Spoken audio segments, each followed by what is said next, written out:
ایک شاگرد ہے کراچی میں، اس کے مسجد کے ساتھ ایک عورت تھی، وہ لڑکیاں سپلائی کرتی تھی. کس قدر بدترین کام. اس نے میرے شاگرد نے اس عورت کے بیٹے سے دوستی لگائی اور اس کو میرے بیان کی کیسٹ دے دی. اس نے کہا یہ سن لینا. اس نے گھر میں جا کے لگا لی. اس کی ماں کام کرتے ہوئے چلتے پھرتے سن رہی، کانوں میں آواز پڑ رہی.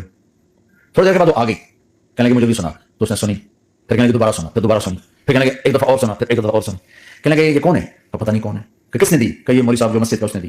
تو اس نے بیٹے کو لیا اور مسجد کے دروازے پر آ کے لوگ تراوی پڑھ کے نکل رہے. انہوں نے کہا میں یہاں کے امام سے ملنا چاہتی ہوں. تو آ گیا امجد نام ہے اس کا. کہا مولوی صاحب یہ کیسٹ آپ نے دی ہے؟ کہا جی. یہ کون ہے؟ کہ میرا استاد ہے.